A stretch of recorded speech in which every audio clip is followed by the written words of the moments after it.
उत्तराखंड के सहकारिता मंत्री धन सिंह रावत पर वो कहावत सटीक बैठती है कि विपत्ति की बौछार तब तक तरस नहीं खाती जब तक ठीक से बरस नहीं जाती। देखिए ना, आरोपों का चक्रव्यूह रावत के लिए ऐसा रचा है कि निकलने के लिए न द्वार और न ही दरीचा बचा है। स्वास्थ्य मंत्री पर पहले मशीन खरीदने के नाम पर अरबों के घोटालों के आरोप लगा दिए गए और अब उनका सहकारिता विभाग भी भ्रष्टाचार के आक्षेपों से परिचित करा दिया गया है। देखते ही देखते शिक्षा मंत्री पर लग रहे इल्जामों की फहरिस्त लंबी चौड़ी हो गई है, जिस पर आंकलन के बाद विपक्ष ने शक जता दिया है कि शायद धन सिंह रावत को भ्रष्टाचार का लाइसेंस खुद केंद्र ने ही थमा दिया है। आइए जानते हैं कि अब कौन से गंभीर आरोपों का शिकार उत्तराखंड के कई बड़े विभाग संभालने वाले ये बड़े मंत्री हो गए हैं। रिपोर्ट देखिए। दरअसल कुछ दिनों पहले मीडिया में एक खबर को प्रमुखता से चलाया गया था। खबर में कहा गया कि उत्तराखंड सहकारी बैंक में मुख्यमंत्री ई रिक्शा योजना के ऋण वितरण में धांधली की शिकायत मिली है। बैंक ने उत्तराखंड के लोगों को कम और यूपी, बिहार, दिल्ली, हरियाणा वालों को केवल आधार कार्ड पर खूब ऋण बांटा। इतना ही नहीं, बैंक परिसरों में किराए पर सीसीटीवी कैमरे भी लगाए हैं, जिनके लिए लाखों रुपए खर्च हो रहे हैं। यही नहीं, खबरों में इस बात का जिक्र भी था कि शुरुआत में ये योजना राज्य के स्थानीय निवासियों के लिए थी, लेकिन बाद में कुछ अफसरों ने नियमों में बदलाव कर दिया। इससे हुआ ये कि ऋण लेने वालों में स्थानीय लोग कम और उत्तर प्रदेश, बिहार, हरियाणा, दिल्ली जैसे राज्यों के लोगों की बाढ़ आ गई। अब ये लोग बैंक ऋण भी नहीं लौटा रहे। चर्चा के मुताबिक इस योजना में अब तक करीब 30 करोड़ रुपए का ऋण बांटा जा चुका है। विपक्ष के मुताबिक ये कोई साधारण मामला नहीं है, बल्कि ये पैसा भ्रष्टाचार की भेंट चढ़ा है। बताएं कि हाल ही में उत्तराखंड कांग्रेस के पूर्व प्रदेश अध्यक्ष गणेश गोदियाल ने एक वीडियो जारी किया। वीडियो में गोदियाल ने न केवल सहकारिता बैंकों में हुई 30 करोड़ रुपए की धांधली की बात कही, बल्कि साथ ही सहकारिता मंत्री डॉक्टर धन सिंह रावत पर आरोप लगाते हुए कहा कि उत्तराखंड के सबसे बड़े घोटाले उन्हीं के विभागों में हुए हैं। रावत को घेरते हुए गणेश गोदियाल ने सीएम धामी पर तो निशाना लगाया ही, साथ ही प्रधानमंत्री नरेंद्र मोदी और गृह मंत्री अमित शाह से भी सवाल किए।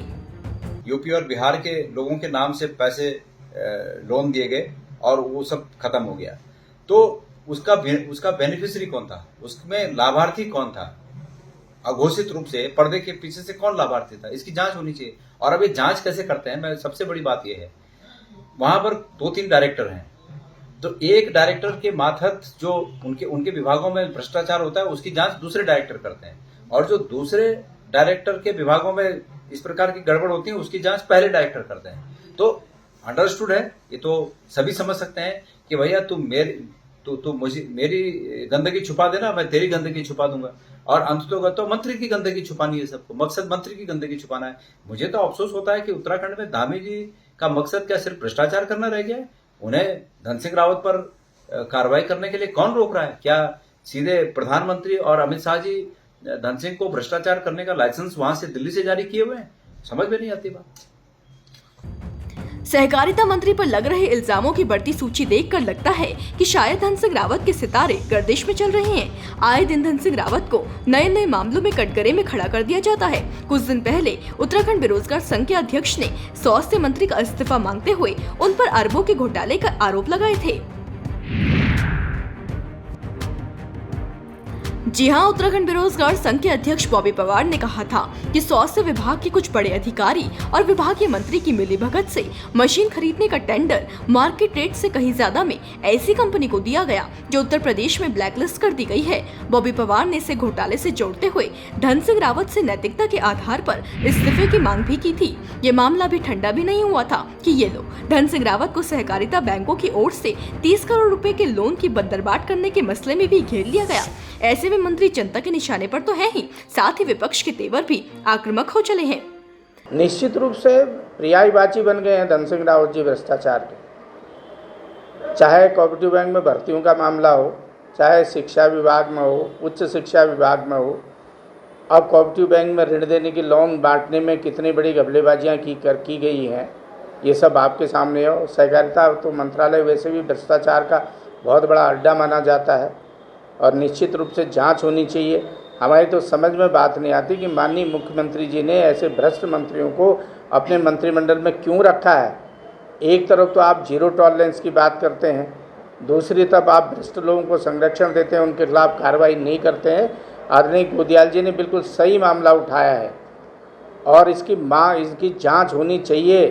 और ऐसे मंत्रियों को तत्काल प्रभाव से मंत्रिमंडल से बर्खास्त किया जाना चाहिए। बताते चले कि इन तीखी टिप्पणियों का जवाब अब तक धन सिंह रावत की ओर से नहीं दिया गया है। कैबिनेट मंत्री के ऊपर लग रहे भ्रष्टाचार के आरोप जितने गंभीर हैं, उनकी ओर से जवाब की जरूरत उतनी ही ज्यादा। इसलिए देखना अब ये है कि आक्षेपों से घिरे मंत्री पलटवार कब और कैसे करते हैं। साथ ही सवाल ये भी है कि मामले को विपक्ष सरकार के खिलाफ किस प्रकार से इस्तेमाल करेगी और हाँ, जनता का पक्ष किस ओर है, वो भी अपने आप में एक बड़ा सवाल है। ब्यूरो रिपोर्ट, देवभूमि इनसाइडर।